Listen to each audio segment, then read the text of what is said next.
What's going on, everybody? It's been a couple weeks since I've done a video, last time I took the car out, and of course I never really done a video of it, we had a problem. The crank bolt seemed to back out a little bit.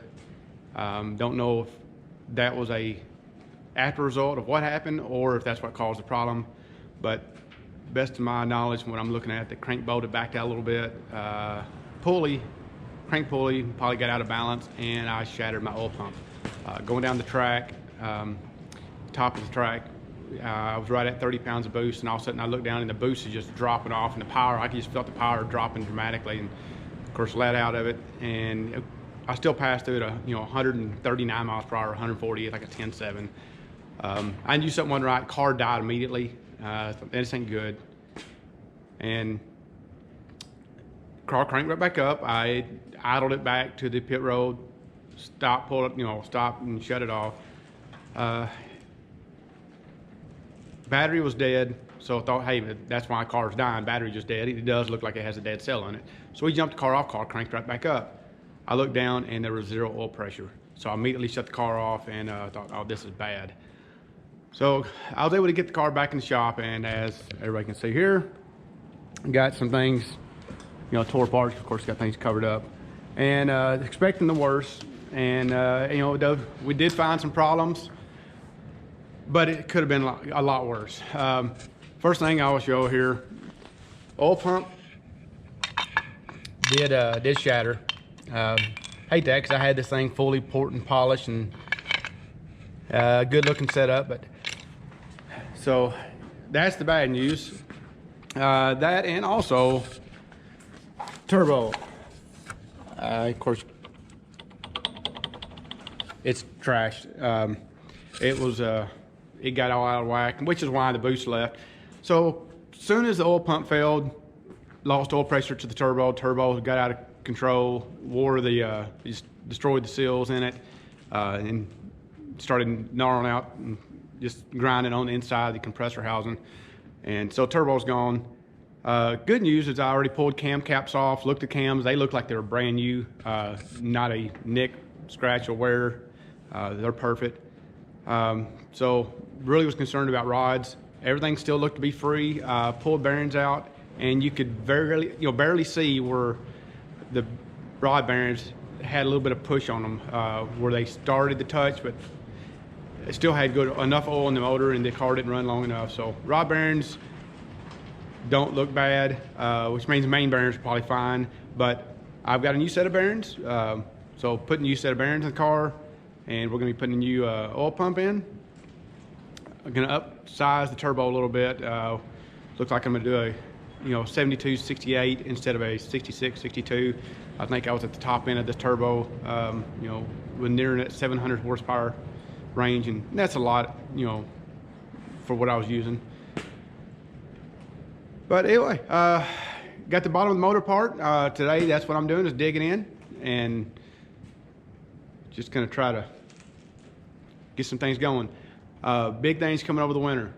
We're gonna make some nice changes. This is always gonna be a budget build for me. I am not a big time racer. I'm a weekend warrior, just like the rest of everybody. We're gonna be doing some gears in the car, some dog engagement, a little bit bigger turbo. Gonna be creating a front mount fuel cell system. Just trying to get the car where it's more track ready. I'm not street driving the car anymore. If I wanted to, I still can. I'll still keep it street legal. Fuel cell will be about 3.5 gallons, so at least I can get out and cruise around and do tuning and stuff like that. But my goal, was 9 seconds in this car. It just was a garage built, 9-second car. That has always been my goal. It's what I've been trying to do, and try to, educate everybody else, as I learn, because it's been a long time since I've been into racing. So I always appreciate anybody watching my videos. Always open to ask me any questions.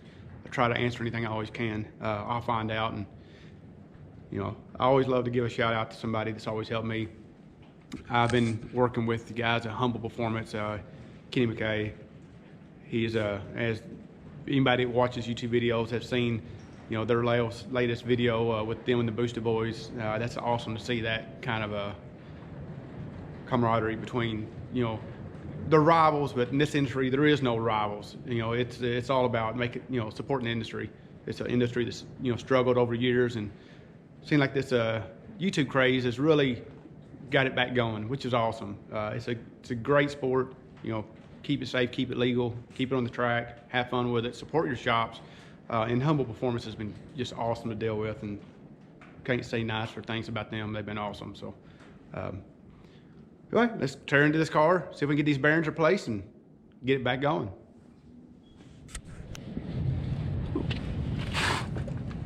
Well, getting down here and looking at the bearings, the bearings definitely had shown a little bit of sign of some wear. Crank itself is perfect. It's perfectly polished. I pulled the first main cap off. Bearing does, it's not, the bearing was fine, other than you can just tell there was some stress on it. The car's got enough passes on it, the horsepower that's at it needed new bearings either way. I plan on doing that, every year, as long as the motor still holds together, changing bearings, keeping it fresh. But unfortunately, because, look right here, the last main cap, I was going to change all these mains while the motor was still together and the transmission was still on, but the way this, the end of the block is right here, the last, seal, transmission cap, I guess, seal, I can't get this cap off. It's actually butted right up underneath there, and just not enough room. So I wanted to make it, run again before I put the car back apart, because transmission is about to come out. Something I didn't say is going to be using a competition clutch, twin disc, going in soon, along with Liberty Gear faceplating for the transmission. We just want to make sure that everything was good on the motor beforehand, but everything I've seen shows no signs of any future issues with the bad oil pump. So I guess I'll be calling it quits here in just a minute and start pulling the transmission out, and then I can actually do the service work on the motor while the transmission is out and the gear sets are off to Liberty. Either way, I think I'm going to end it here. As always, appreciate everybody checking in and watching my videos. In case anybody hadn't ever seen exactly what's going on underneath here, I'll give a quick look.